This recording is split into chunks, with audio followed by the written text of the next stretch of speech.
Township Board to order. Would everyone please rise for the Pledge of Allegiance? I pledge allegiance to the flag of the United States of America and to the republic for which it stands, one nation, under God, indivisible, with liberty and justice for all. Thank you. Roll call, please, Mrs. Meltzer. Thank you. Mrs. West? Here. Mr. Keys? Here. Mr. Pearl? Here. Mr. Cannon? Here. Mr. Aragona? Here. Mr. Gilliam? Here. Mrs. Meltzer here. Do we have any additions and/or deletions to tonight's agenda? We do. We have 3 items being deleted. Item number 4, approval of appointment to part-time media specialist position. Item 7, adopt resolution number 4. Item 8, bid award water main replacement project. And 1 add-on, implementation and cost approval for police cadet program by our police chief. So moved. Support. Thank you. Roll call, please. Mr. Pearl? Yes. Mrs. West? Yes. Mr. Keys? Yes. Mr. Cannon? Yes. Chair Aragona? Yes. Mr. Gilliam? Yes. Mrs. Meltzer, yes, motion passes. Thank you, and welcome to your Township Board meeting this evening. As you have an item that you wish to discuss as it comes before the board, please come to the podium and give us your name and address for the record. If there's an item you wish to discuss that's not part of tonight's agenda, we have public comment cards to the front of the room on your left-hand side. Please fill one of those out, and we'll be glad to hear what you have to say at the end of the meeting. And before we begin the meeting, we do have one public service announcement from Clerk Meltzer. Thank you, Mr. Cannon. Just a reminder that the presidential primary is fast approaching March 10th. For maybe some of you, that seems far off, but for us, we're busy working on processing the applications that you were recently sent, some of you by email and some of you by mail. We implemented the email program this term, and it's actually saving the township thousands of dollars. We're really proud of the program, and it's another way that makes it a lot more convenient and more accountable for the voter, so that we can see when you sent your application back to us, and you'll know that we sent it to you. So this is another opportunity that the clerk's office has exercised that is a benefit not only to the taxpayer in forms of money, but in forms of efficiency. So I'm proud to announce that. Thank you. Mrs. Meltzer, also, would you explain the difference between the Democratic and Republican and no party affiliation? That's why you're sending these out now? Right. So this happens once every 4 years, and I know a lot of folks think they've never been asked this before, but it's been in election law for many, many years, at least from 1957, possibly earlier than that. So once every 4 years, you receive an application to request an absentee ballot, or if you go to the polls, you'll be asked which type of ballot you wish to vote. It doesn't mean that you are that political party's persuasion. It just means that this is the party ballot you wish to vote in on Election Day, March 10th. So you will have to make a decision to vote either Republican or Democrat. And if you don't wish to do that at all, you can ask for a ballot that's just based on the proposals. And there will be, that's still yet to be determined, but there will be MISD, or no, I don't know, I don't think I've gotten the language of MISD yet. I have gotten the language of the DIA for certain that will be on there as a proposal, but there could be up to 2 more proposals, and you could just ask for a ballot that just lists the proposal, so you wouldn't be voting in the presidential primary for a president at all. Is that? Okay. Yep, thank you.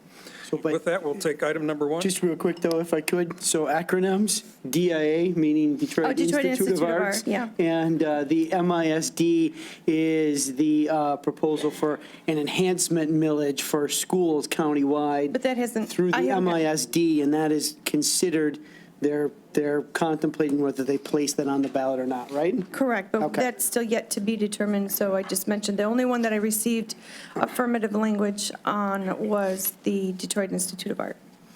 Thank you. Item 1, request approval to hold a fall festival at St. Thecla Church. Ms. Meltzer, we are requesting to be included on the agenda at the next Clinton Township Board meeting. St. Thecla is seeking permission to host a fall festival on our parish grounds with beer, wine, and raffle sales in tent and/or building. Our festival activities will include food sales, live entertainment, and children's rides and games. The planned dates and hours that the festival will be open to the public are Friday, September 18th, 2020, from 5 p.m. to 11 p.m., music ending at 10 p.m. Saturday, September 19th, 2020, starts at 12 noon to 11 p.m., music ending at 10 p.m. And then Sunday, September 20th, beginning at 12 noon to 7 p.m. All permits and associated fees related to the setup of tents and electrical wiring will be applied for prior to the festival. All state and county permits required will also be applied for prior to the festival. All required inspections will be arranged prior to the festival. Children's rides will be contracted and the required insurance certificates will be provided.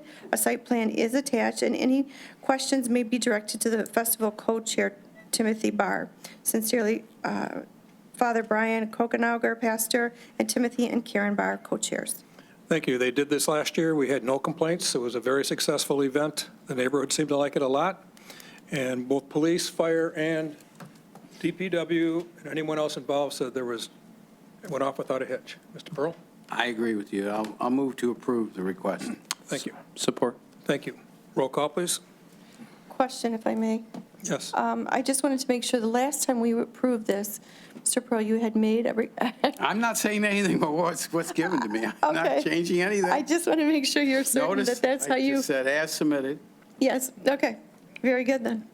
Well, what's going on? I'm sorry. No, I'm that at a Last year, loss. you don't guys speaking remember last code year? here or what, you know? We had to go back and change a couple words. Oh, right, okay. I just wanted to make sure that that was Yeah, I remember addressed. now. Okay, Yeah, It's just as approved, as submitted. okay, very good. okay. Mr. Pearl? Yes. Mr. Keys? Yes. Mrs. West? Yes. Mr. Cannon? Yes. Mr. Aragona? Yes. Mr. Gilliam? Yes. Mrs. Meltzer, yes, motion passes. Thank you. Item 2, proposed rezoning R5 one-family residential to B3 general business. This commission has made review and held public hearing on the proposal to rezone part of the above referenced land as located west of Gratiot, north of Kemp Street, from R5 one-family residential to B3 general business for the stated purpose of providing one consistent zoning throughout this property and with the intent to develop a mini storage facility while allowing for 2.64 acres of the southwest corner of the site to remain as an opening facility by Baker College. We hereby make recommendation for approval of the zoning as requested, and this action was supported by unanimous vote. A copy of the notice of the December 12, 2019 public hearing containing legal description and general location sketch of the land in question is attached for your information and file. This matter was petitioned by Baker College of Clinton Township, a nonprofit corporation, G-1050 West Bristol Road, Flint, Michigan, 48507, as presented by Mr. Robert Kirk of Kirk, Huth, and Lang and Badalamenti, PLC, 19500 Hall Road, Suite 100, Clinton Township, Michigan, 48038. We submit this proposal for consideration. Sincerely, Catherine Cherry, Secretary for the Clinton Township Planning Commission. Thank you. And Mr. Thompson, you have a presentation you would like to make? Yes, if I could. Thank you. Let's make sure it pops up on the screen first. So I'd like to call everybody's attention to the screen. I'm going to be really kind of just reviewing the PowerPoint presentation that I made at the Planning Commission meeting on December 12th. I understand there was some folks that may not have had a chance to see that, and there may be the need for some clarification as to what portion of the property we're talking about. So I'm going to start with just pictures of the property itself. The property is on the west side of Gratiot. As the clerk said, north of Kemp Street. There's two images here that show the property. This would be the north end of the property and the south. That portion of the property you see, the part that fronts on Gratiot is zone B3 general commercial. It's pretty consistent zoning in that area. Properties to the north are both B3, and then as you see here, single family residential. As you go back into the site, the property abuts homes to the north. You can see there's a screening wall. Some of the garages at the backs of those properties. To the south, more property zone B3 on Gratiot. This is looking to the south. This property is very deep, and so both on the north and south, it fronts commercial uses, and then as you go farther back, it fronts or it abuts residential uses in residentially zoned areas. Then looking across the street again, this is Gratiot Avenue, predominantly B3 zoning, various commercial uses on it. So this image kind of shows in general the area that is being proposed to be rezoned. It is a 10-acre site, almost 11 acres. 8 of those acres is already currently zoned B3. It is the back approximately 120 feet, what would be the westerly 120 feet that still has the previous R5 zoning. And this is, again, looking really due west. This is the driveway at the back of the property that provides access from the subdivision to the west. And these are some of the homes. This is actually, I'm at that driveway looking further to the west. And in the far left of this picture, you can see the dental school building that's part of this property. That's in the area that is proposed to be rezoned. And this is just another view of that building. So you can see it's an operating facility. It's actually the only operating building that Baker College has on this site, and it is proposed to remain in operation. This is the site plan that the clerk indicated was part of what was submitted to the planning department and was reviewed by the planning commission. I know it might be hard to see the cursor, but north is to the top of the picture. That put Gratiot to the right. The two front buildings are the vacant buildings. This school parcel, it says school parcel, this building to the far west here is the dental school that is currently operating. The next image, I think, gives you a really good idea of what we're talking about from a zoning standpoint. So this is from our GIS system. This is a combination aerial photograph, parcel map, zoning map. And so the areas that you see, the overall school parcel is surrounded by this blue line. That is, in essence, the entire parcel. The red, purple, whatever color you see there, that is the portion of the property that is zoned B3. And you'll see properties to the south, properties to the north, across the street, all have that B3 zoning that's consistent in that area. It's this portion of the property back here, this dog-leg. So here's that driveway that enters into the subdivision in the back. It's this 120 feet and this extension here that is currently zoned R5. And what Baker College is requesting is to rezone that property to the same B3 designation as the remaining 8 acres of the property to provide for one consistent zoning for this overall site. So as the clerk had indicated, the Planning Commission held a public hearing on December 12th. What they found is that this proposed rezoning would not be detrimental to development trends in the area, would not have an adverse effect on public interest. It is a zoning designation that's consistent with the remainder of the site, as you can see here, based on our current zoning map. It will provide for uses consistent with zoning and uses in the general area. It is consistent with the Clinton Township Master Plan Future Land Use Map, which designates commercial use for the entire property. Based on that, the Planning Commission, as the clerk indicated, did recommend approval unanimously. Thank you. I'd like to give just a little history of the property before we begin discussion at the board level. Initially, Baker College took over a grade school on Little Mac, and they were great neighbors. They redid the building. And if you remember back when they took it over, 15 Mile was a 3-lane road in very poor condition. So one of the first projects I requested the Road Commission work with us on was the widening of 15 Mile through Clinton Township. And they kind of laughed at us and said, no, we can't do it, because they couldn't afford the easements with all the houses that used to be on the same side of the street as the fire hall.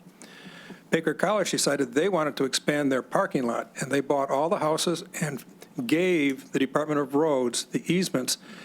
15 Mile was widened and paved the next year. They were great neighbors.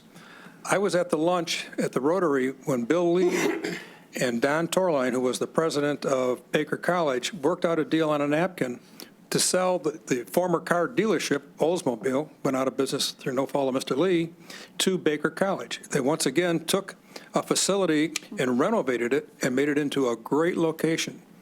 At the height, they had about 6,000 full-time students attending classes here in Clinton Township. They've been decreasing in numbers in recent years, and part of that reason is Baker tends to do well when the economy is doing poor. If the economy is doing poor, Baker College doesn't do as well. So they are consolidating some of their campuses. The initial campus was going to be in Ferndale. Ferndale turned them down. They were going to build some new buildings in the downtown area. Ferndale didn't want it. So they are looking for another location. Of course, I pleaded with them to pick Clinton Township as their location. Obviously, they didn't choose it. In the meantime, they have marketed the property And we were told initially that there was a group that wanted to go in with self-storage here, and there was a group that wanted to go in with senior housing at the Little Mac campus. I believe that project has fallen through. In the meantime, and thank you to Mr. Gillingham for joining me, went out to Oakland University to see if Oakland had an interest in the properties. The answer is they do. They need and want more information about the size of the rooms, the size of all the facilities. We didn't have it, and I wasn't able to secure it. In the meantime, since that visit, which was maybe a month or so ago, Mr. Thompson and I were invited over to the county. The new planning director, Vicki Rad, had gotten word that we were interested in having a school service both of these properties, the one on Gratiot and the one on Little Mac. She was very excited about that and asked if she could coordinate a project where we got together with either and/or Oakland University, Wayne State University, other colleges that might be interested in bringing their courses to Clinton Township in this part of town. So we're at the point right now, Mr. Thompson, she didn't set up a meeting for us, but there is that distinct interest on the part of Macomb County to help market the properties. Now, you might say, well, Oakland has a footprint here in Macomb County already because they have in downtown Mount Clemens a site, and they have also at the University Center a site. We were told that they're not as happy with those two sites as they would like to be. So there is interest on the part of schools. I would like to somehow have another meeting with Vicki Rad in the county before we decide to rezone the property. And not to say that it should never be rezoned, but to say that we would like to try to have a school, a secondary school, post-secondary school, maybe a trade school. Because at one time, they had a mechanics program going at the Bill Lee old site on Gratiot that was filled to the brim. And they were telling me that those kids were getting out of there, getting jobs immediately at over $60,000 each because of the high technology in automobiles now. I don't know what happened to that program. So I would like a little more time. And I know, Mr. Pearl, you have some interest in this, too. When you're done? I'm done. Okay.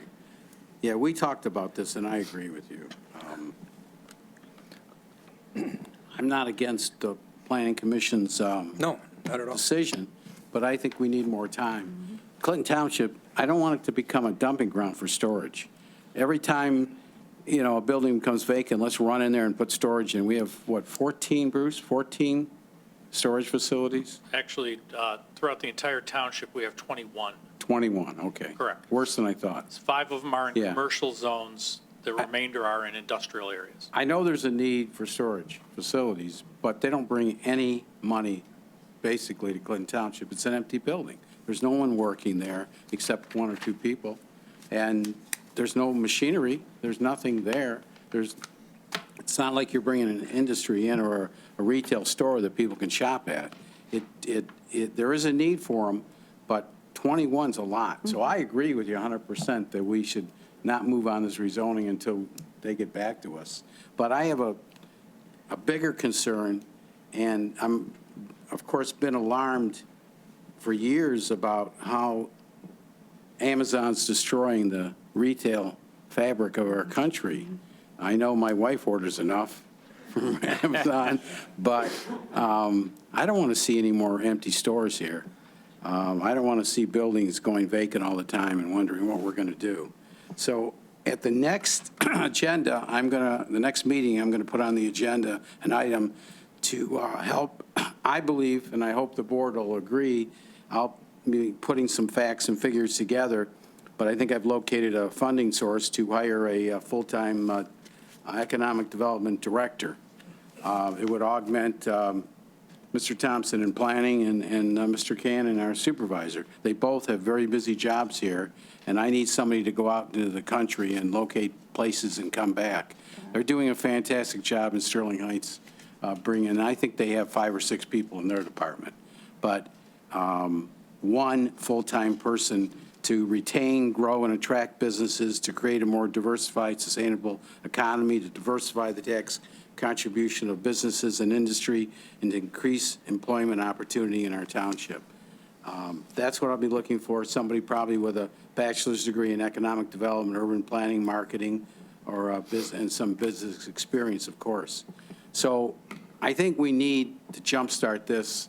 I'm tired of waiting for somebody to come in and begging people when they drive down Gratiot or Groesbeck to stop in and see our place. We need somebody that's working full-time doing that. And I hope the board will agree. So I'm going to put it on the next agenda, and I'll send out some information prior, of course. But I agree with you on tonight. And I appreciate, by the way, Mr. Cannon, everything you've been doing over the years to bring in economic development. Just, it's so hard now to keep up with the changing retail structures. Not only do we have, it used to be industry was a problem. Now, industrial buildings are hot items, and they're building them, but retail is horrible with the big box problems, and more companies are going bankrupt all the time. You read about it every day. And then we're also having, I think, a lot of medical buildings that are becoming vacant, that hospitals are restructuring and buying practices and mobilizing these doctors into their own facilities. So that's another problem. So we have to work at this, I think, full-time and really put our, we can't just say we're going to do it. We actually have to do it. And I think we need help. And Mr. Thompson does a great job, too. And I've asked Mr. Santia this question, when he was still here, and he said, absolutely, you need somebody. So thank you for allowing me to bring this up. And after everyone talks, I'll be glad to make a motion to table this item. Thank you. Mr. Keys? Yeah, thank you, Mr. Cannon. I'm encouraged by what I'm hearing. Mr. Cannon and to the planning department, I'm happy to hear that we're making Gratiot and Groesbeck in the recent conversations a priority.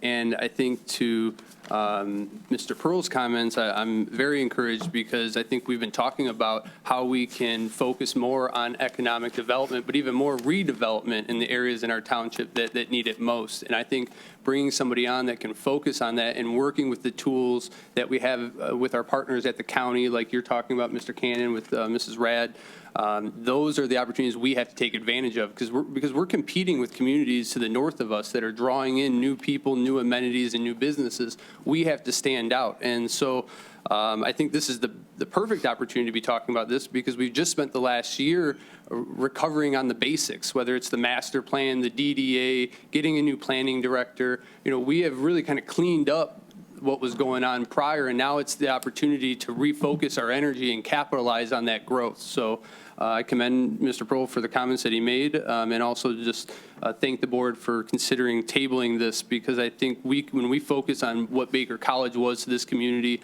and what we need in the south end of our community, we can do better than the storage facilities that we're seeing being built today. So thank you, Mr. Cannon. I welcome you to join me and Mr. Thompson at the meetings with the county. Absolutely. So if you don't mind, Pardon me? if I can just make a comment about Yes. this. Yeah, so as you guys know, I'm the liaison to the Planning Commission. We did vote in favor of rezoning. I'm actually very happy to hear that the storage facility fell through, and I've been talking with No, it Mr. didn't. Thompson. No, it didn't. I thought you just said that that Senior complex. Okay. Well, I've been talking with Mr. Thompson about the number of storage facilities in our township. We've been kicking around some ideas. I'm personally in favor of, instead of having them in any of the B districts, moving them to industrial districts. That's my personal opinion. We can have a discussion on that at a later time. I don't want to get off of a topic that's not germane to this property.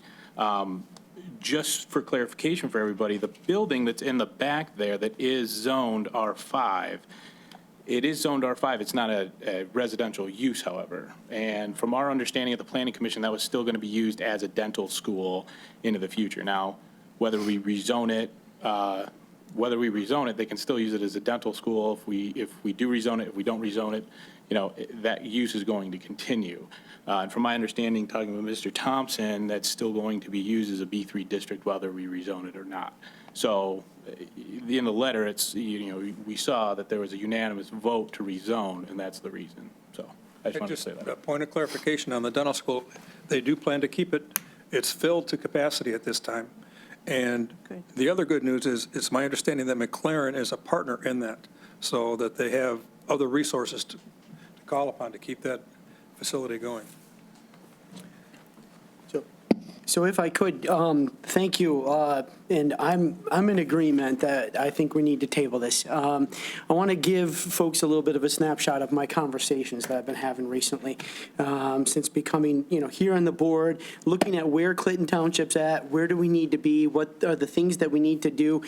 Baker College was my old neighborhood. I used to walk past Little Mac Elementary to go to Clintondale High School. So, that was my route to school, and Baker was a tremendous benefit for Clinton Township.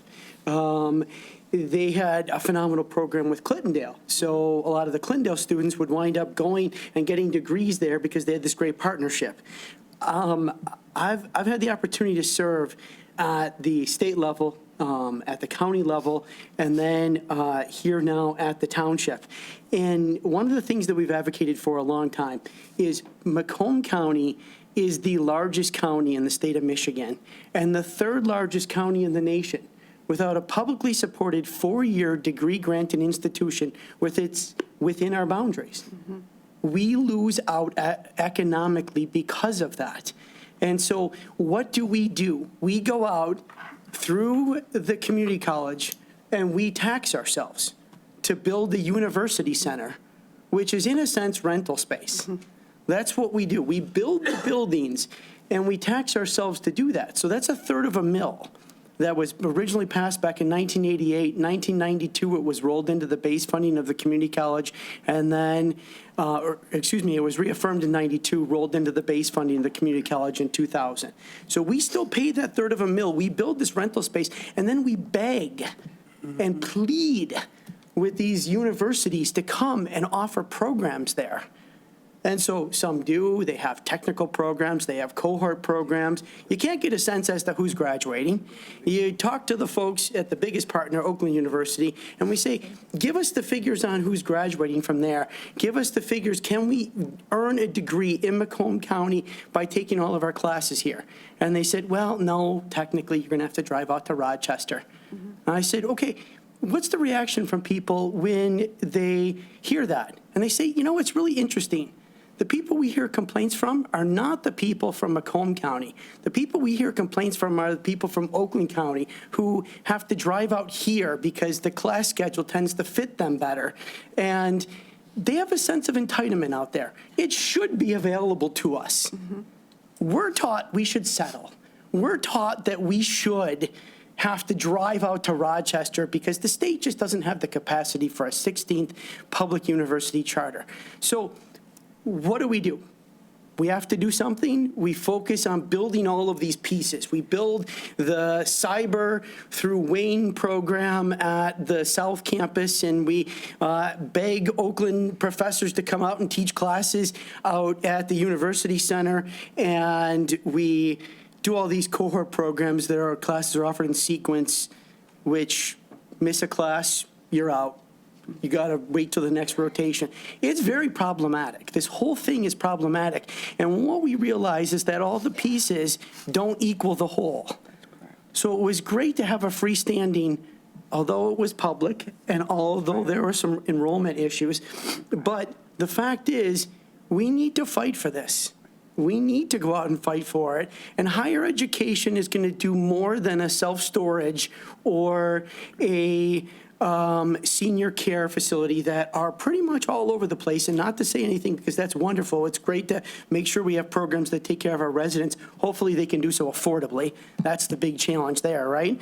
But so now where are we at in the face of Clinton Township? For decades, it's been coming to us. We've been a growing community for 3 or 4 decades here, probably longer than that. And we didn't have to go out and fight for economic development.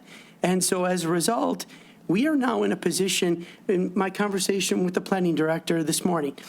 So, what's the deal with Baker College? What are they communicating to us? What are their plans?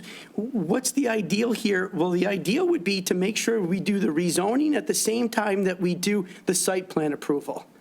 Okay, well, why aren't we doing that? Well, because Baker hasn't communicated to us on exactly what their plans are. So, all right. So let's table this and let's hold off and let's wait and let's make sure that we can get a viable plan that's going to build a better future for all of Clinton Township. And so I'm in support of that. And I'm in support of a motion that says, get somebody full-time. Our neighbor to the west, Sterling Heights, Lakeside Mall's going under. What do?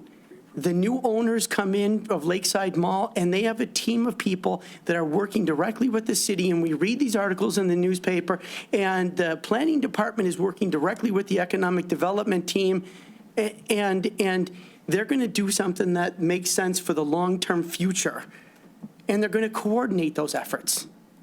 So we need to be doing that.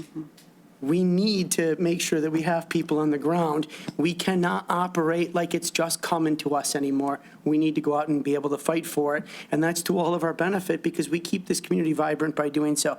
And so in regards to Oakland, I'm hopeful, I'm optimistic, but again, it's not without their challenges. The cost of college for young people and, quite frankly, for older people, because the rising age of college kids is going up. They're no longer kids anymore. They're working adults. But more and more of that burden isn't coming from state tax dollars. It's coming from tuition dollars, and the cost of college is skyrocketing. So the universities are struggling too. And so they need to figure out how they do it. But here's the thing. They need to change their model so that they're engines of economic growth rather than ivory towers where we learn for the sake of learning. There needs to be outcomes. And so again, I'm going to stop waxing on, but this is the, these are the things that we need to be focused on. So I'm good to see that we're focused on them. Thank you. Aragona? Yeah, Bruce, almost forgot. Quick question for you. If we were successful in getting Oakland or Wayne State or another university to this particular property that we're discussing, what would they want to rezone it as? I would think that they would also be looking, I don't know if this is on. Can you hear me with this? Okay. It's difficult to say, right? I mean, it's up to the property owner. The property owner is making a request. I think it makes sense to have a consistent zoning on a piece of property, especially when you have a consistent use. When the master plan says that it's master plan for that. So I think that if somebody came along and wanted to reuse it, yes, they'd probably be looking for the same thing. There are a number of factors involved in why potentially they might be looking to rezone this. Some of it might be financing related issues. Sure. Lending institutions get nervous when you see multiple zonings on a piece of property. It causes potential non-conforming situations. It causes problems with lenders. That tends to be a big factor. But there's also agreements and sales between two private parties. It just kind of depends on what they agree to. But I think one way or the other, ultimately, no matter what happens here, you are going to be looking at providing a consistent zoning throughout this piece of property. Do you think it's going to be, I mean, if tomorrow we were able to convince Oakland or Wayne to put an engineering school there, would they be looking for a B3? Would that be the best use for that? Would it be the best zone to use? The use of a private college, okay, or a public university is actually a permitted use in the R5 district, and it's a permitted use in the B3 district. In both? In both. So we just need consistent Right. one or the So other. what you would have to look at is what their overall intent is from a design standpoint. Are they going to tear buildings down and build new? Are Okay. they going to add on to the buildings that they have? And so what you'd want to look at is that, right? And that's why, it was kind of mentioned that for me as a planner, I like to see a rezoning and a site plan go together. If the rezoning is part of an overall redevelopment, then let's make sure that it meets the setback requirements and density requirements and parking requirements. When you have a site plan, that helps you decide which zoning would be best. So it's a lot of what ifs. Got it. Okay, thanks.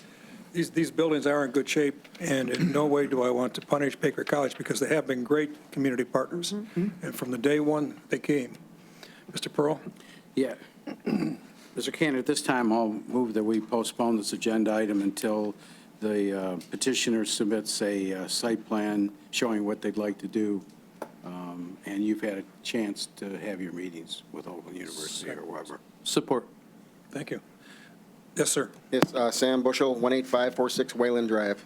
There again, this property we have so much B3 vacant within a half mile of this. If you go to 15 Mile and you look at the north, you've got a shopping center on one side that's almost totally vacant. On the other side, you have a shopping center almost totally vacant. Because of the houses back there, there should be screening walls, even though it's the wrong use. But before you would ever consider rezoning, screening walls should be involved. And there again, Baker College, their stated goal is to move all of their facilities to one campus. That's why Ferndale turned them down, because Ferndale pointed out that there's 5 different places that they have colleges that they're deserting that put things together. The zoning on the dental school, which is kind of funny, they wishy-washy said maybe. If they're going to go to one particular location, that dental school could go away also. I don't see any reason to do any rezoning at this time. And if any rezoning comes in, all of a sudden, if that all is conforming use, then there should be a screening wall required with any rezoning thing that you do in the future. It should be that, forget about a new site plan. You need a screening wall around all that if it's going to be B3. And B3 in this area, especially for another storage facility, is utterly preposterous. It's just another ghost town type image. And I don't think Baker has been, Baker may have done some good things for the township. They also took away a lot of houses, and they're not being good if all the cities involved and where they're going away from, they haven't been good neighbors, and that's why Ferndale, I've got relatives in Ferndale, turned out en masse to make sure they did not want Baker College in Ferndale. And that's why, because their exit it shouldn't be a gift to them to rezone this. Thank you. Further comments from the community?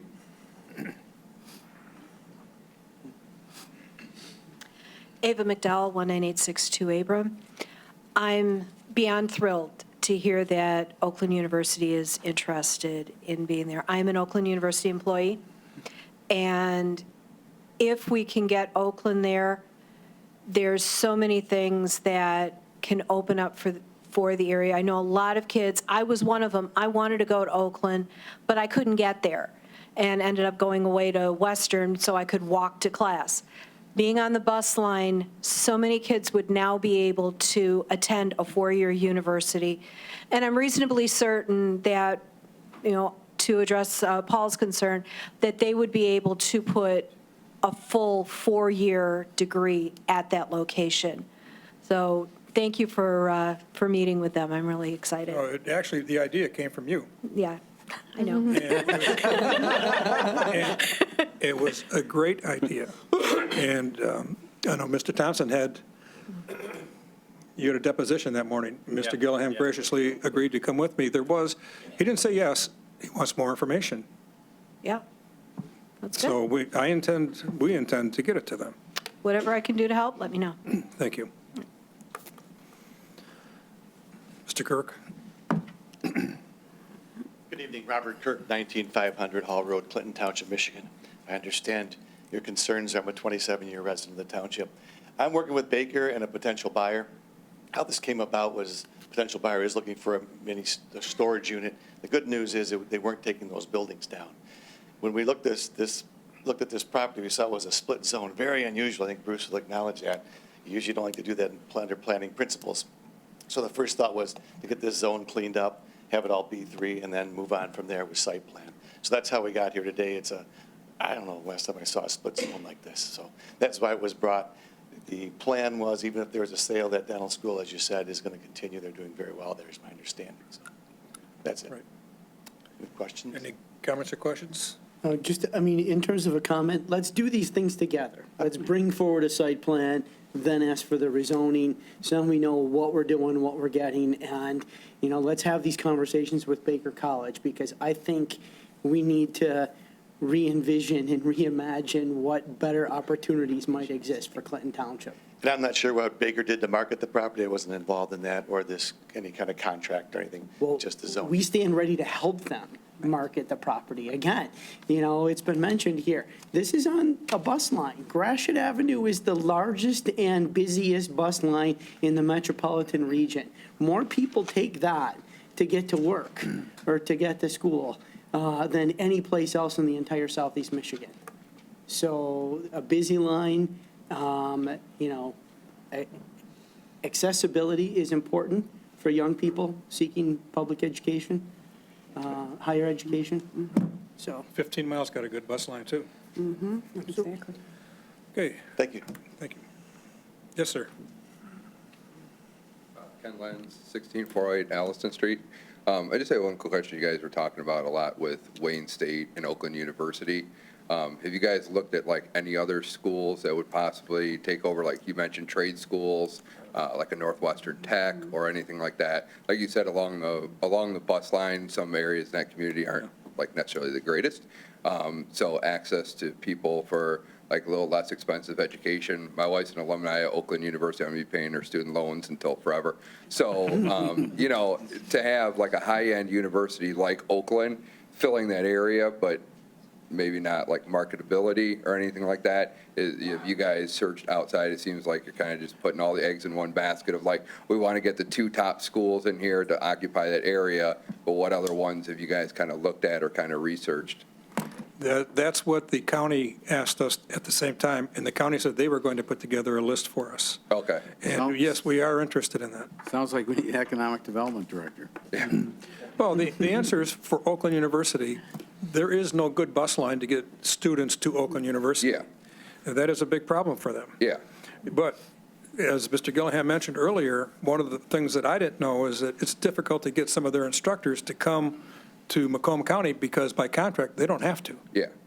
So there's a two-way, So then if you guys are talking like, Paul said, you know, what's like the outlook of like the university center? I know when I went to Macomb, I took classes there and through Walsh and things like that sort. Is that just kind of like not as popular nowadays or? go ahead. But you want me to? Okay, so here's the thing with the University Center. Again, we pay for that, right? So we are building this rental space, and then we're begging folks to come in and offer different programs there. So Oakland University is our biggest partner. Wayne State is the second largest partner. But the fact is, in the union contracts, they can say, okay, they don't want to have to drive all the way out over to the east side to come on out here. The other partners at the University Center, one of the big challenges is they have what they call cohort programs. So you take classes in sequence, right? So everything is offered in a sequence. And so then, let's say hours increase at work. Let's say mom gets sick. Let's say a kid gets sick. You have to take a semester off. You're out of the rotation until that class comes around in the rotation again. And so these programs are not well attended. So they advertise all the time, earn your degree in Macomb County. So I go there and don't tell them who I am. And at the time I was, in the legislature, and I say, my sister's a health unit clerk at the hospital. She wants to earn a nursing degree. How does she do it? And they say, oh, well, this program's non-flexible. Classes are offered Monday through Thursday, 8 to 4. And I said, really, who works at a hospital can do that? Yeah. And they said, well, that's why this program's not very well attended. Yeah. And so then you go there and you say, okay, I already have a degree. I want to earn an MBA. Can I do it by taking my classes here? And they say, well, no, maybe about half. Yeah. So the fact is, we need to demand more. We're the third largest county in the nation without a publicly supported four-year degree granting institution. Trade schools are incredibly important and incredibly in demand.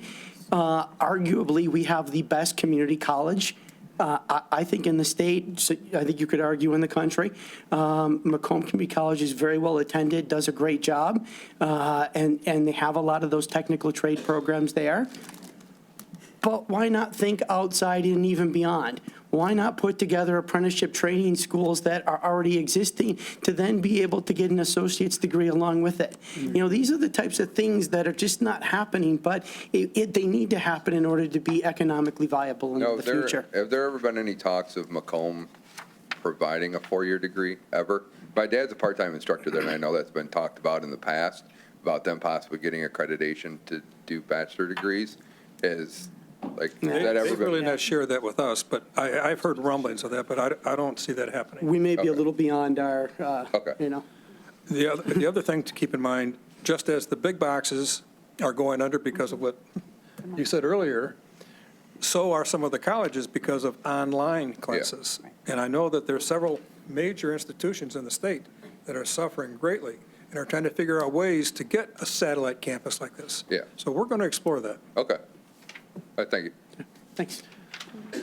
Roll call. Oh, I'm sorry, we have one more.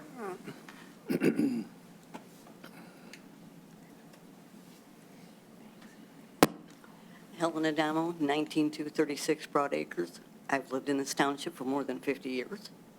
I have worked in this township in various small businesses for more than half my career. I work in Oakland County at the moment.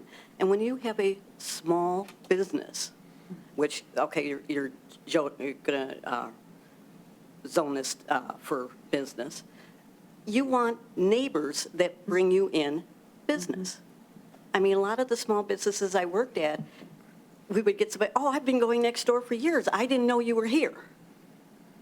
I mean, we want business. I don't want to see the township, especially the south end, turn into the home of the storage facility.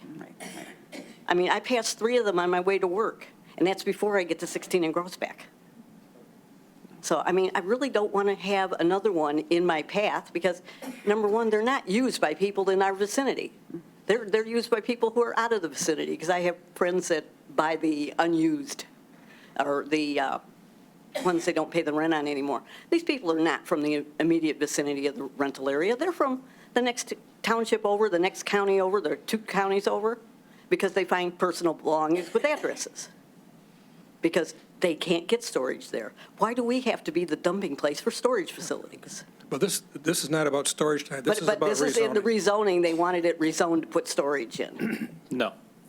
That's what they read there, that for a possible storage facility. So there's a possible storage facility Right. that. Well, could that's why go- I don't want it rezoned, because I don't want another storage facility. Right. Ma'am, I understand. Nobody's ever going to come to Clinton Township because we got great storage facilities. It's never going to Yeah, happen, right? but I mean, this is what we're turning into. The building that is currently zoned residential, It's up on the map.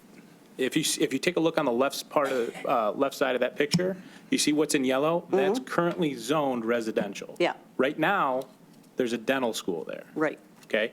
So, like I was saying before, if we don't rezone it right now, that's fine, there'll still be a dental school there. From what we know from what the petitioner has said, even if we do rezone it, or if we don't rezone it, there's still going to be a dental school there. Another building towards the front that's already zoned R3, or B3, where storage facilities can go, there's been interest in a company purchasing that for indoor storage. Now, they're not going to, from my understanding, they're not going to change the actual building. It's going to be climate controlled. It's going to be indoor storage. Now, I agree with you. I personally think that industrial areas are probably the better way to go for storage facilities. So I think that's something we need to look at. In fact, Mr. Thompson is Well, I mean, that's right what we now- were promised on Grossbeck. We're, the one behind Harbor House, where the comic Oh, the old club was, Fountain View and the Lanes. bowling Right. alley was. Yep. Okay, we were promised a indoor facility. Now they say they're going to tear it down. Well, you know, I know from the guy doing the bowling alley there that there's black mold in that building, so I was wondering how they ever, you know, changed hands and decided to make it storage. But it was supposed to be a storage facility. They've not worked on it in, what, 5-6 months? And now the rumor I hear is they're going to tear it down and try again. But, I mean, we were promised a storage facility there with a beautiful wrought iron fence, which I don't see at all. I just see abandoned cars parked in it all the time and parked behind it. Sure. Because I come out of the subdivision there and I go, oh, there's another car. It'll be there for 3 or 4 weeks and finally somebody tows it out, you know? Because, I mean, I report it when I see them. Good, we're glad you do. But it's like, we don't need another storage facility, and that's what I'm afraid of. We're becoming the home of the storage facility. It's happening in communities all throughout the state and throughout the country. Yeah. And there's a lot of reasons for it. On one end, every 10 of us has a storage unit. I don't. I don't either. So just a quick clarification, though. I think if we look, I actually think the dental school is up closer in the red. I think that back building there is the old automotive training school. No, that was in the front. If I may. That was in the front? Yeah. Okay. Yeah. The, just for a point of clarification, and I think Okay. Mr. Aragona is really making a good point. The building in the back here that's at the left, okay, at the west end of the property, this is the dental school. Okay, all Okay. right. These two buildings that the petitioner had indicated would be utilized are zoned B3. The B3 district allows mini storage, indoor storage, as a permitted use by right. So regardless of whether at some point you determine to not rezone this or not rezone this, they still could potentially place the mini storage on this particular piece of property. It is zoned for it. The zoning ordinance allows it as a permitted use in that B3 district. So as Mr. Aragona indicated, the rezoning is not specific to that use. It's being requested to provide a consistent zoning throughout the entire property. The B3 is there, it's not moving, we're not requesting that it be changed. Therefore, mini storage is a permitted use, and if they present a site plan that meets the ordinance requirements, then mini storage can occur there. Except, if I may, if we rezone the B3 without site plan, they could put outdoor storage next to the residence in that parking area, that notch out area. So they could extend it into the whole B3 area, which You limit it. without seeing a site plan, I don't want to. Well, that's what your motion is. They have to come back with a site plan. Right. Okay. Roll call, please, Mrs. Meltzer. Thank you. Mr. Pearl? Yes. Mr. Keys? Yes. Mrs. West? Yes. Mr. Cannon? Yes, Mr. Aragona? Yes. Mr. Gilliam? Yes. Mrs. Meltzer, yes. Motion passes. thank you. Item 3 is approval of appointment to media specialist position. Dear members of the board, oops, hang on, let me get that out of there. The Department of Community Relations and Media Services is recommending the Township Board appoint Mr. David Perzak to the position of Media Specialist. This appointment constitutes a promotion to a higher classification within the township for Mr. Perzak. The recommendation is based upon civil service testing and an interview conducted by department management. Mr. Perzak's starting salary will be $52,233 as specified in the non-represented employee pay and benefits policy. Upon Township Board approval, his starting date will be January 7th, 2020. Thank you for your consideration of this matter. Sincerely, William Smith, Human Resources Director. Is there a motion to approve? So moved. Moved by Mrs. West, supported by Mr. Gilliam. Roll call, please. Mrs. West? Yes. Mr. Gilliam? Yes. Mr. Keys? Yes. Mr. Pearl? Yes. Mr. Cannon? Yes, Mr. Aragona? Yes. Mrs. Meltzer, yes. Motion passes. thank you. Item 4 has been deleted. Item 5, public hearing number 1, special assessment project P 2021, Allison, Kentville, Bayham Court, and Cobham Court. This would be, is, Number Yeah. 5. okay. So Very this is a cute. public hearing. That opens up the public hearing. This opens the public hearing. Mr. Cannon, if I can give a brief summary. Yes. Approximately a little over a year ago, petitions were circulated for a possible paving SAD Special Assessment District. That petition was circulated. It received 61% of the residents in the district area saying that they are in favor of moving forward with this petition. We did not move forward at that time because we were asking the County Department of Roads for a grant. We have received notice that we received that grant, and they will be participating in 50% of the cost for this project.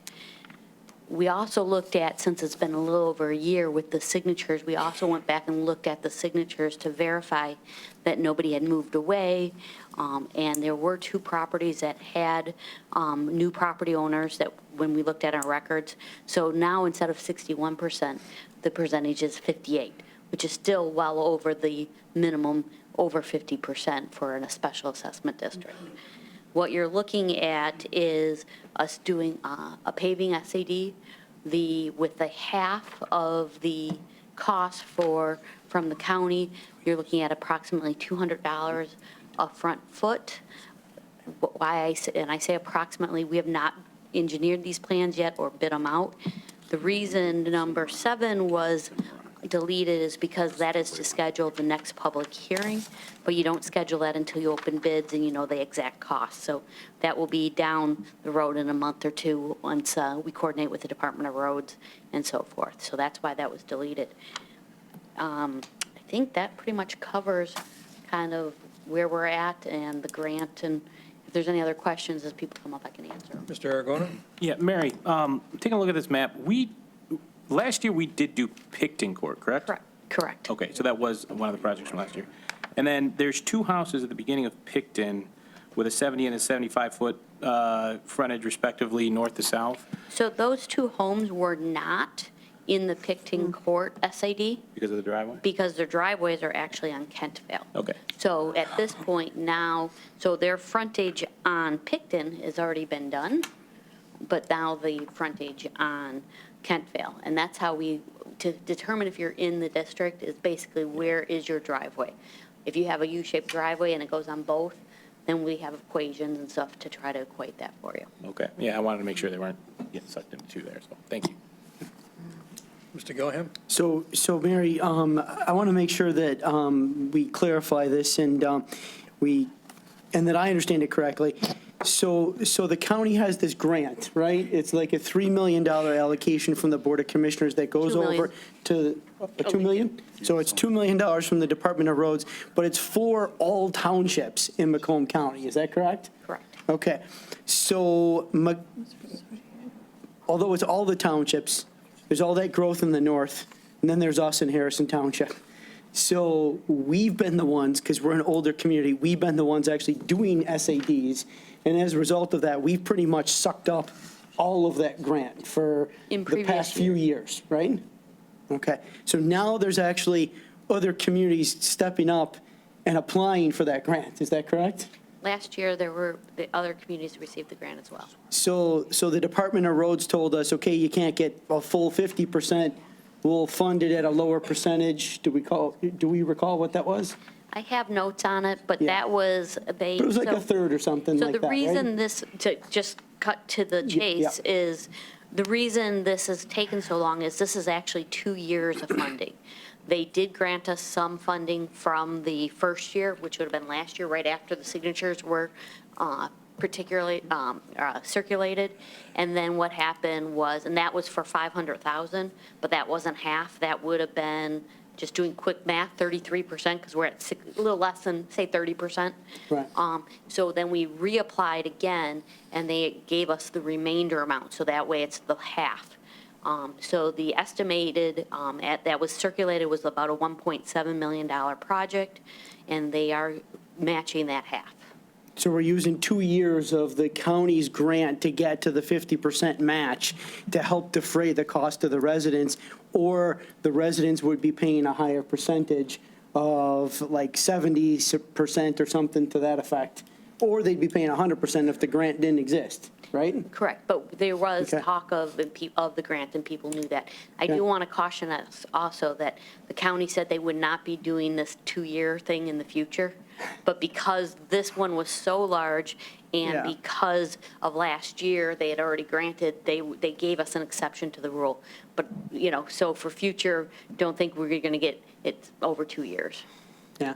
So we had to do some creative sort of maneuvering with the county and in order to get this 50% match and get it up to the 50% level. Is that correct? Yes, Okay. it took us a year, but here we are. Got it. Okay, thanks. Mr. Pearl? Yeah, I'd like to thank the residents for being so patient. They were beat up over this the first time they did the petitions a few years back. The county misfigured Cimarron, and it's quite a bit wider and has a lot of cul-de-sacs that weren't figured in. So I'm glad they were persistent, and I'm glad we're able to do this, and the county's agreed. It'll be great for that area. Further comments from the board? I just wish that Dunboyne would have been included in this one. Dunboyne needs to be fixed really bad. Well, Kim, in this area, know. there's quite a few. Yeah. But again, this is, a petition is circulated by residents. Correct. And what they, so I know Dunboy had a petition, or not, and unfortunately hasn't been returned. Correct. Yes, sir. My name is John Kraft, 41743 Kent Vale. I am one of the petitioners that circulated this petition. Actually, this is my third go-around trying to get this one done. So I'm really happy that we've come to this point.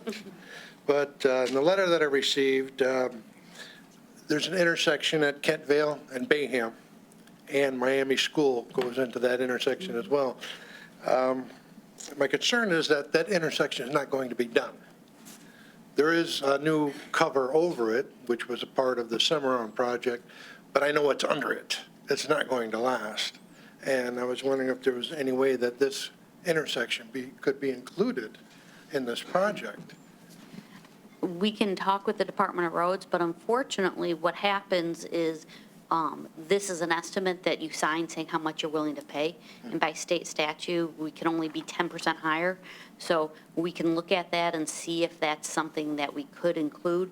But then at that point, I would have to, there'd be people, it'd have to become a district. I believe we'd have to recirculate the petition. No, I don't want to do that. 3 times is enough. Yeah. If this goes through, great, I'm all for it. Thank you. Further comments? Yeah, that was, yeah. Roy Dunton, 41917 Kent Vale. I watched him do Pickett Court last year. And when I talked to the engineer about a month before it started, he says, oh, it's going to be 3 weeks. And it turned into 3 months. And there were times where people couldn't get out of their driveways for days. And when they put the curbs in, they couldn't get out. And it would rain, and then they'd stop work. So what 3 weeks turned into 3 months. And part of it was the sewer, the new water main had to go in, and that didn't go in very quickly. So the whole thing just kept extending. My concern is my wife is handicapped. She can only get out of the house by car. She can't walk very far. And she has allergies, so she can't be outside. So what happens if I have to take her to the doctor or the hospital or something, and I can't get out? Are they, what do I do? Scott, do you have any ideas? Scott Chabot, our consulting engineer. Yes, so in the past, I've just actually recently worked on a project on Golden Street, which had a similar situation with difficult accessibility maybe for the road or to the road during construction. And as long as we know which residences have those issues, we're usually able to make special accommodations as needed, or if there's additional, like a lot of times they'll put for the curbing, or there could be, issues with temporarily where there's grade issues. Well, They can give, when they poured the curbs, it's like this much distance. They didn't put any, usually they got to put They didn't maintenance want gravel. people driving on them probably for a week. I don't know, but the curbs were not, you could not go over the curb for almost a whole week. So that's my concern. How do I get my wife out of the house if I have to and down the street? I'm only a half block from Amberley, like 4 houses, but still. Do I drive on the sidewalks? Scott, there's got to be a way you accommodate folks like that under construction. Mr. Canna, if I could add in. Okay. The Department of Roads will be doing the inspection on this project. We are doing a water main on this project as well. So when we're doing the water main, you'll be working with our staff, and we will be able to work with you to make sure you have access. The Department of Roads is going to be doing the inspection. What we'll do is make sure that they have your address, and I'm going to write it down again so I can have it right from the get-go, and we will do the best we can do to give all the considerations. But at the end of the day, the road is their jurisdiction. They are doing the inspection, so I can't say yes for sure, but I do know that this has happened in the past, and they do everything possible to make it accountable. So if I can get your address again, sir, I'd appreciate it. 41917. I'm sorry, 41917, Kent. 917, thank you. And if you know anyone else in your neighborhood who has a similar situation, please let Mrs. Bednar know. It's going to be a long time because that's a long street. Yeah. Well, Are they going to do like half of it? And then, I don't know. Again, those are things that when you go out for bid and you don't, you work with the contractor and so forth. So I can't tell you if they're going to do it in phases, if they're going to do the north end versus the south end. Those are all things that get determined with the contractor and the Department of Roads. But I can tell you, we did last year have a really wet year. And that's one reason a lot of our projects took longer than anticipated last year because of how much rain we received. And we had 3 of them going at the same time, right? And it was the same contractor on all 3, and they weren't close to one another. Was there any estimate of time on this project? In other words, are they going to bring in more trucks than they did on Picton? Because Well, we don't even know who the contractor is, 'Cause it sir. We took- haven't, we were designing the plans as we speak, and then they're going to go out for bid. So we don't even know who the contractor's going to be. We don't even know the final cost yet. So I can't tell you it's going to be longer or shorter. We work with the contractor and the Department of Roads. because Picton is a short street with respect to Kentville, and took them over a week just to dig it out. And that took weeks to bring in the gravel, you know? So an estimate of the time would be good. We will have an estimate of time once we have a contractor, Yeah, and we know, are they going to go, the Department of Roads hasn't determined, are they going to hire one contractor to do our project as well as the other communities, or are they going to do separate, there's a lot of, this step is just to be able to move forward so that we can get the project engineered and designed and bid out. So at the next public hearing, we should have more of those questions answered. Okay, thank you so much. Like I told John, I love them now, but I don't know at the end of the summer it's going to be like. One other item I'd speak to is the proposed road's going to be asphalt, so in terms of time, I guess, of being off the road, you won't have that longer term if it were concrete road, where you'd have to let it cure for, potentially 2 weeks, or Yeah. you're, Our road was asphalt. It took a lot longer, so don't anticipate a short time. But with asphalt, you can drive on it immediately. within an So the hour. only time, really, there isn't, either course, you can drive on it right after they put it in. It's not like concrete that has to cure a week. That's why they're doing a lot more asphalting on main roads. Thank you. Is there a motion to close the public hearing? So moved. Wait, Nope.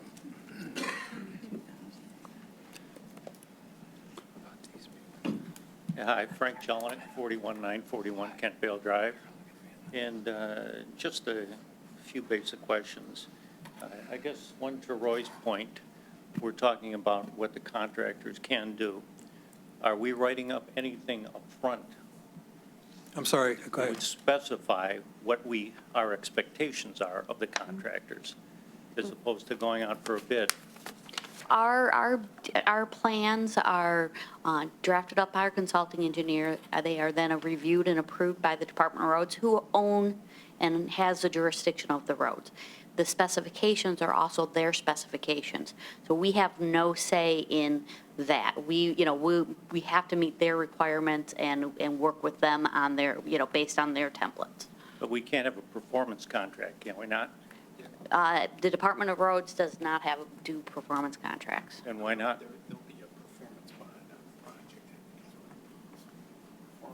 Yes, performance, yes. Warranty, no. May I speak to that briefly? Yes. Thank you.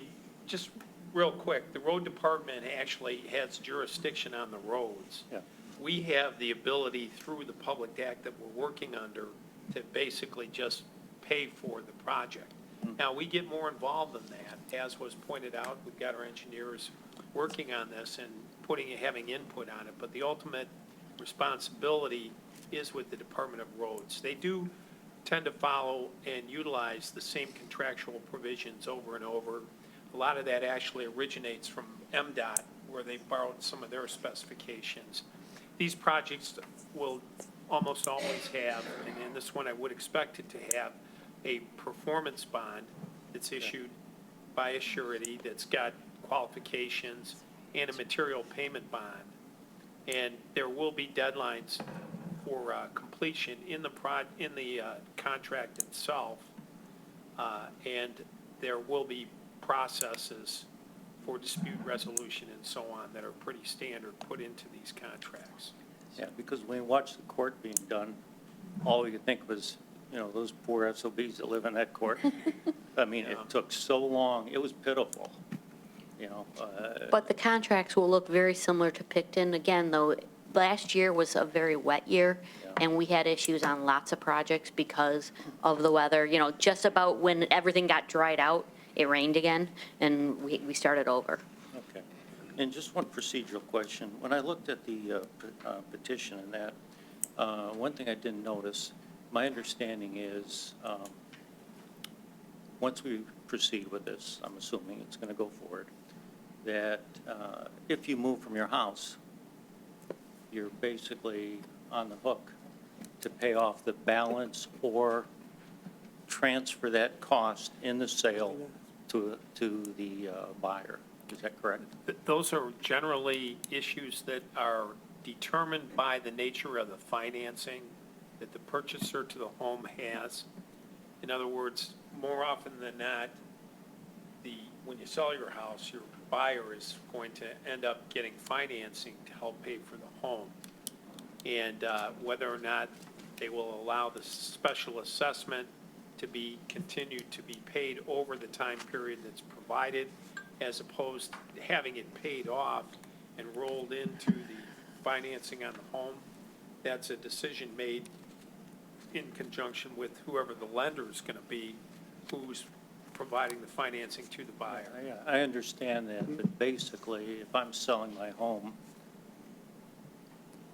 I've got to, say, ask for another $9,000 in that home if I want it paid off, or ask them That is, to pick up the cost. I think what you're really saying, it's like anything else. It's a debt that's associated with your home, just Yes. like a mortgage is. Yeah, So you're correct in that. okay. In the So, petition. but I think, Excuse me. just to clarify, Yeah. that issue is, that's not a requirement of ours. It's generally a requirement of the lender for the person who's buying the home, because when they go out and get the mortgage company doesn't want to be in second position behind this lien that's on the title. Okay. So that's kind of, but Yeah, that's an agreement between the buyer and the seller. Yeah, that's Okay. clear. Okay. I guess my point is, in the petition that went around, I didn't notice that verbiage in there. So It's not a requirement, as he said, of the township. Yeah, so are all the residents Aware. that signed the petition, were they made aware that if they sell their home, they're on? But it's not our decision. that is not part of the state statute or the township would let it, if it's your lender. And we don't know if someone's, so it's not a township issue. It's a private issue. Okay, so the petition that went forward, I guess, were all the people advised of that? Well, so we can't advise you of something that we don't know what's going to be required, because we don't require that. So you could sell your home, somebody could come in and say, I want to pay cash for it, and then you could negotiate the price of the special assessment to say, hey, I've been here 2 years, and have received the benefit for 2 years, but you're going to receive it for the other 8 years, and so I want you to pay 80%, and I'm going to pick up 20%. That can be negotiated, but it's I a understand. private transaction between private parties. Yeah, what I'm saying is, this is all based on a petition that went out, and it appears there's a lack of disclosure in that petition. This is not based on the petition. That's based upon what lenders might or might not require. No, the decision to move forward is based on the, say, 58 or 61% that approved it. Now, were those 61% people who are residents of your township aware of this? Well, may I comment, Mr. Chairman? I think I understand what you're trying to say, but with all due respect, I believe that what you have to keep in mind is that there's a indebtedness associated with the project.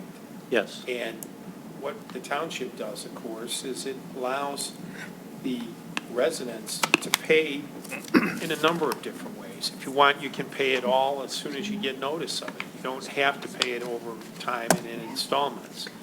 Township also generally has 10-year installment plan where you can pay the cost of this improvement off over time, paying it on an annualized basis with some interest. So those are choices that are the choice of the property owner. But I think everyone coming into this, in fairness, understands that there's a cost associated with it that's a resident's cost. Yeah. Now, if and when property is sold, how that gets handled, that really, as has been said several times, is really an issue between buyer and seller. Okay, yeah, I understand, and personally for me, it isn't an issue, unfortunately. But I just think it would be a good idea to make sure, you know, a young couple that has a home, they paid $200,000 for it, they're going to move a couple of years later and find out that, you know, they in effect have a $210,000 loan they have to cover. So that's my only point. Okay, very good, and I guess we'll get to see the bids as they come out.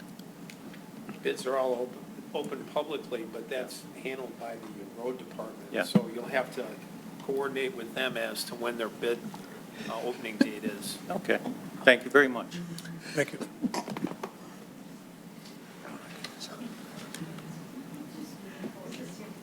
All right. Ken Lund, 16408 Alliston. I just had a couple questions. The first one is, you talked about like the financing or whatever. I know when they came through and did our sidewalk repair last year, at least for my property, they made the flooding and everything worse than what it was before.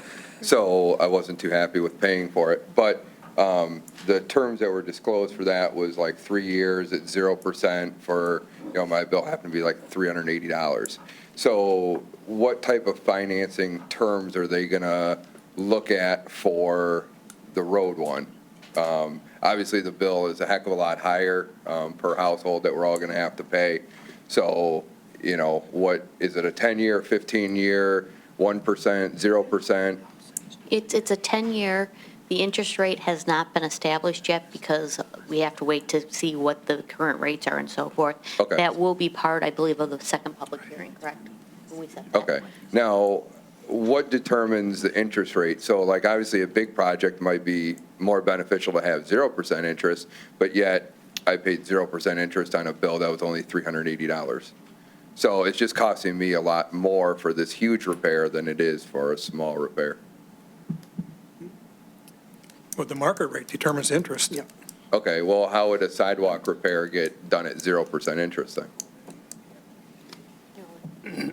The township, the sidewalk repair program over the past many years has always been a 0% interest because of the interest of trip and falls and concerns of that. Oh, okay. So that was just what we've done over the past practice. Special assessment districts are usually based on the current rate at the time. Oh, okay. So that's the difference. Okay. Roads versus sidewalks. Okay. Same thing with sewers and water. If we were to do an SAD that way, it'd be the same Oh, okay. as the current rate. Okay. Now, in terms of, they're talking about doing blacktop for, you know, the whole entire setup for all those roads there. We have buses that go down ours. I live right down the street from Miami. My son goes there, and my twins will go there. What's the longevity of blacktop for bus routes?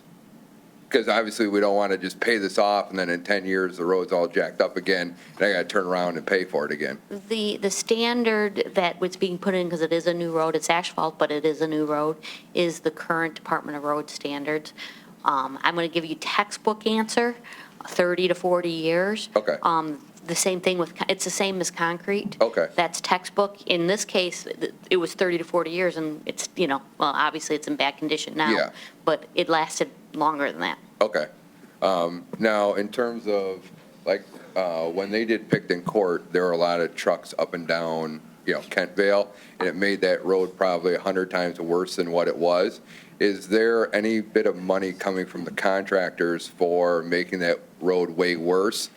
That's actually why the county was willing, one of the reasons they were willing to do a 2-year and work with us on this 50%. Okay. Is because of that, because they had to come back in and do repairs to that area after the contractor had left. And as I know some of you have expressed to me over the telephone, that it was, you know, it's a jigsaw puzzle. Yeah. You know? Now, in terms of, like, trees that are on the city property, at least for our house, you know, we have 2 on the city egress or whatever, past the sidewalk. like, will we know more about whether those trees can be kept or not? As we design the project, we will be looking at the trees. I can tell you from past experience that there will be trees removed on this project, the exact extent, but there will definitely, because to make the water drain, like you referenced the drainage and so forth, Yeah. and cutting the road to make sure we have proper grades and stuff, there will be trees removed. The other thing is the Department of Roads has reminded me to say, and I apologize, I didn't say it till just now, is, and I don't think there's a lot of these on this road, but the big mailboxes that are like bricks, and I call them monument mailboxes, those mailboxes will not be replaced. In fact, those were not permitted and are not allowed to be in there right away. So when they come through, your mailbox will be taken down and they'll put one back up, but it's not going to be the big brick monument mailboxes and so forth. Okay. And again, there will definitely be trees removed. Now, how long before we know, or do you have an idea of what those trees are to be removed? Scott, do you have I don't know how far? Once the plans are designed. Yeah, about Okay. within a month and a half. Okay. Is there any way that I can get your contact info just so I can, like, Referred to as Bednar. okay. Is your, Also, the water main will also probably have to remove trees in the water main, so again. okay. I'm the Director of Public Services, so if you Okay. come down to this end of the building, or I can give you my card. Okay. We have someone who hasn't had a chance to speak yet.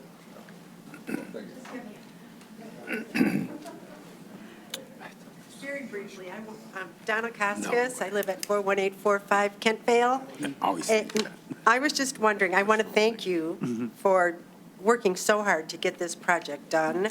But out of curiosity, I was just wondering, there's only 2 addresses here on Touré. And when you go down Kent Vale and you make a left and go west, it is horrible. Are there any plans to do anything to terrain between Kent Vale and Cimarron? The answer Or is Hinsel. not on our part, but if there's a resident who wants to pass a petition, Okay, that's all I wanted to know. Thank you. Ma'am, just so you know, the reason why those 2 are on there is because there was a question I had asked at the beginning, is because their driveways are actually on Alliston, not on Terrain. So Well, that's I've why already they're. planned my getaway. I'm just trying to go straight down Kent Vale to Bayham to Cimarron. Perfect. I got one more question. yes, sir. Garbage trucks. How are you going to get garbage trucks down those streets on Monday, everyone? It's on Bayham, right? It's not like Picton where it's a short little run. Again, we coordinate with the contractor and with the Department of Roads. You Usually- gotta have faith in that. They should have a special provision. We can double check, but for rubbish pickup, typically the contractor is responsible for it during that time. But I'll have to confirm that with the Department of Roads. Okay, thank you. Okay, thank you. Okay, can we have a motion to close the So public hearing? moved. Support. Supported by Mr. Aragona. Roll call, please. Mr. Pearl? Yes. Mr. Aragona? Yes. Mrs. West? Yes. Mr. Keys? Yes. Mr. Cannon? Yes. Mr. Gilliam? Yes. Mrs. Meltzer, yes, motion passes. In keeping with the same topic, item 6 is adopt Resolution 3 for the special assessment project and to prepare the assessment roll. So moved. Support. Thank you. Roll call, please. Mr. Aragona? Yes. Mr. Pearl? Yes. Mrs. West? Yes. Mr. Keys? Yes. Mr. Cannon? Yes. Mr. Gilliam? Yes. Mrs. Meltzer, yes, motion passes. Thank you. Item 7 and 8 has been deleted. I too would like to thank Mr. Chabot and Mrs. Bednar for the extra effort they put in to make sure you got the second part of your grant. I can assure you that there were many meetings, a lot of negotiations, Wrangling. and it was not an easy project, but it was worth it because now we're almost home. Thank you. Item 7 and 8 have been deleted. Item 9, request approval of costs for consultation with general code. Dear board members, on December 10th, 2019, Budget Ways and Means met to discuss further implementation of our electronic content management system, Laserfiche. Based on Plant Moran's recent recommendation to hire a consultant versus hiring a records analyst, I am asking the board to approve the invoice in the amount of $4,925. At the Budget Ways and Means meeting, the committee voted to agree not to exceed $5,000, and this invoice satisfies that requirement. As such, I ask the board to approve hiring General Code Brian Fatka in the amount of $4,925. Sincerely, Kim Meltzer, Chairman for the Budget Ways and Means Committee. Thank you. This has been discussed quite a bit. Mr. Pearl? Yeah, I'm going to go along with it because Budget Ways and Means met on this, and that's what they agreed to. But if general code can't do it, it doesn't work out, then I'd like to look at a different company to implement this Laserfish. So I'm hoping it works. I'm willing to spend the other $5,000, but I'm just hoping that the gentleman can work it out and get everybody in line. So during that discussion, it was either fly in the New York guys or, have the local guy, come and do the training and things of that nature. And so, this has been a long road, so we're at the point where it's like, okay, so when do we start seeing the results and when does this come to fruition? And so the idea was there needs to be a level of training and let's bring them in, let's focus on 2 departments and then let's see what can be produced with $5,000. And then that brings us to a point of making evaluations and assessments from that point. For clarification, we will be focusing on more than 2 departments on this. We feel that we can focus actually close to 6 to 8 departments for this money and develop training. And I know that maybe you don't see it in your department because you guys haven't really used the system, you use BSNA, and that's fine. But there are other departments that have been using Laserfish and the business processes, especially the ones that Stephanie in my department, the records analyst, has created. So it has been functioning, and it's been functioning well. And she's done a great job along the way. However, we want to expand, and this really is a movement towards that public portal that we want to make sure that the public has access to, and it'll make it a lot more convenient for them. Thank you. Is there a motion to approve? So moved. Support. Roll call, please. Mr. Cannon? Yes. Mr. Aragona? Yes. Mrs. West? Yes. Mr. Keys? Yes. Mr. Pearl? Yes. Mr. Gilliam? Yes. Mrs. Meltzer, yes. Motion passes. Thank you. And item 10 is Police Cadet Program. It is my intention to start a Clinton Township Police Cadet Program. This program would hire part-time police cadets who aspire to become police officers. They would primarily work at the front desk, but gradually be trained to do other police-related duties in the station. I would recommend the hourly rate be $15 per hour with no benefit package. The hours would be 8 a.m. to 6 p.m., a total of 10 hours, 7 days per week. We could split that time into 5-hour shifts as a pilot program. Each applicant will have to pass a physical fitness examination prior to employment. This would put an extra police officer back on the street where he or she can better serve the community. The station officer position currently has 2 police officers working during that time period. This program would reduce it to 1 police officer. The cadet would not be working at the station front desk alone. In area police departments that currently have such a program have had favorable results. And an added benefit is that a police department has the opportunity to work closely with the cadet to evaluate the suitability of these future police cadets. The total yearly cost for the program is $60,000 per year. And I think what the chief is looking for is to increase the number of potential applicants down the road for our staff here in the township. And as he pointed out, there's no longevity costs associated with this. There's just the true cost, but helps. Any comments or questions? Mr. Pearl? No, I think it's a good idea. I see that the union's in agreement. Yeah. I think it makes a lot of sense, Chief, and I'll move that we approve the program. Is there a second? I'll support it.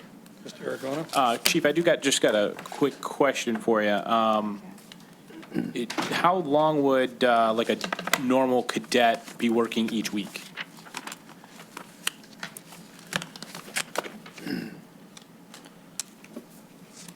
They can't work any longer than 29 hours as a part-time. That's up by Mr. Smith.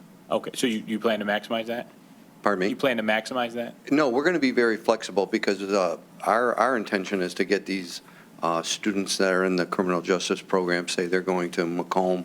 Oh, so it's got to be, we're going to have to work with these individuals and allow them to go to college for their requirements. And then they could work a flexible schedule. Gotcha, okay. Thank you. So Chief, while you're up there, so this is a budget increase, but I think this is like up to 60,000 because you don't know that you're going to have enough folks Exactly. in there. So, but it's a budget increase, but then it also takes a guy or, an officer from the desk to the streets, puts them out there in the community as opposed to sitting there. But now, what's the level of training for the cadets in terms of, being able to answer the phone? I mean, most people are going to call It's gonna be- 911 if it's an emergency, but there may be some issues that may get a little dicey. There's going to be a training curve, obviously. Okay. The beauty of that is we're never going to have them working in the station alone. The reason I chose those hours is currently there's always 2 police officers, so we're taking just the one and putting them back on the road. Okay. But so that cadet will always be working with a sworn police officer to kind of mentor him and kind of train him on the job training. Okay, great. Thank you. And then you also have supervisors in the building too. Is there a motion to approve? Sorry, did it? I'm sorry. Roll call? Mr. Pearl. Yes. Mr. Aragona. Yes. Mrs. West. Yes. Mr. Keys. Yes. Mr. Cannon. Yes. Mr. Gilliam. Yes. Mrs. Melter, yes. Motion passes. Thank you. Approval of the minutes of the December 16th, 2019 regular Township Board meeting. So moved? Is there a second? Support. Thank you. Roll call, please. Mr. Aragona. Yes. Mr. Gilliam. Yes. Mrs. West. Yes. Mr. Keys. Yes. Mr. Pearl. Yes. Mr. Cannon. Yes. Mrs. Melter, yes. Motion passes. Thank you. Approval of the minutes of the December 23rd special Township Board meeting. So moved. Is there a second? Support? Thank you. Roll call, please. Mrs. Melter, yes. Mr. Aragona. Yes. Mrs. West. I abstain. I wasn't there. You're going to abstain? You have to have a motion for that? Yes. So I wasn't at Yeah, the no, meeting. you can abstain, but Yeah, you can abstain. you but can we also- just have to do it by motion, the way the statute steps. Oh, I thought I could is that, well, Just we've vote already no. started the roll vote no. call. I'll just vote no. No. Okay. Mr. Keys? Yes. Mr. Pearl? Yes. Mr. Cannon? Yes. Mr. Gilliam? I wasn't there either, but, Vote no. yeah, it's not, Vote no. no. There's nothing to it. I mean, it was executive session, so, there's nothing to the minutes, but no. I'll vote no. Okay. Motion passes. All right. Approval of the bills. So moved. Is there a second? Support. Roll call, please. Mr. Keys? Yes. Mr. Pearl? Yes. Mrs. West? Yes. Mr. Cannon? Yes. Mr. Aragona? Yes. Mr. Gilliam? Yes. Mrs. Melter, yes. Motion passes. We have one public comment, Mr. Sam Bichelle.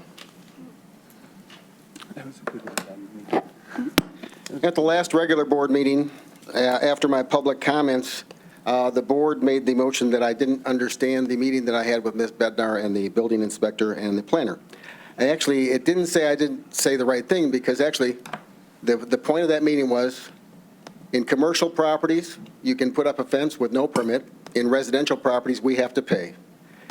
In a commercial area right next to me where there's been a flooding problem, the building department and the plant and the DPW approved drains that are illegal because they just shoot out of the property onto the next property, which is above ground. I know some of the board members, I know Mr. Keys, you saw the video of the water squirting there.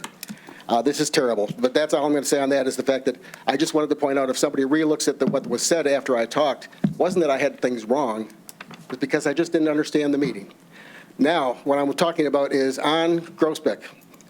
You have, and there again, as I wrote all of these an email, I don't keep you in the dark, but you have the Dunkin' Donuts facility, which is proposed to go into a different, a fish market or whatever. There again, they are already doing construction. They're on the outside of the building, not the inside. They're doing changes to the whole lot. They haven't gone to the Planning Commission. They haven't gone to the ZBA. They haven't come to this board. That's illegal. Are they getting permits without a site plan?